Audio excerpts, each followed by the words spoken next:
अण्णा तुमच्या बाबतीत बोलायचं म्हटलं तर अण्णा तुम्ही 2012 साली आमच्यासाठी आलात, माझ्यासाठी, आणि त्यावेळी खऱ्या अर्थानं तुम्ही खूप चांगलं भाषण केलं होतं. सिकंदराची उदाहरण दिलं होतं आणि सिकंदराला सुद्धा जग जिंकायला निघाला होता, परंतु त्याला मोकळ्या हातानं जावं लागलं. अशा प्रकारचा वेगवेगळ्या प्रकारचा दृष्टांताच्या माध्यमातून आपण हे केलं. अण्णा तुम्ही ज्यावेळी येता ना, 2012 साली आले, आमचा विजय झाला. अण्णा मागच्या वेळेला मी भाजपात गेलो, तुम्ही राष्ट्रवादीत राहिले. 2017 साली तुम्ही आले, त्यांचा विजय झाला. आणि आता 2026 साली अण्णा तुम्ही आलेला आहात.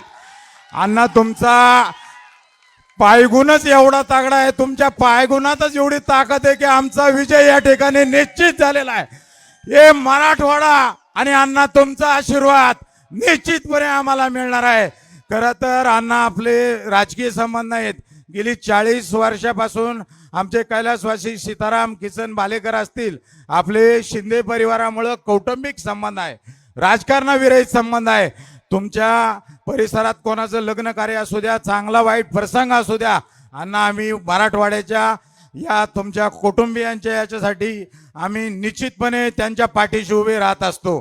खरं तर ते अगदी मराठवाडा तुमच्या कुटुंबातील नसून आमच्या परिसरात राहायला आल्यामुळं आमच्या कुटुंबातले झालेले आहेत आणि तुम्ही आणि आम्ही हे एकच कुटुंब आहे. अण्णा खऱ्या अर्थानं मला खरं तर अनेक गोष्टी बोलण्यासारख्या आहेत, परंतु मी 2007 सालापासून 2017 पर्यंत 10 वर्षात अनेक सुविधा पुरवण्याचं, अनेक लाभार्थी, सायकल असेल, शिवनेंद्र असेल, बचत गटांना अनुदान असेल, त्याचप्रमाणे शैक्षणिक क्षेत्रामध्ये ऑल ओव्हर महाराष्ट्रामध्ये 1 नंबरची शाळा तळवड्याची तिची निवड झाली होती महाराष्ट्र शासनाने.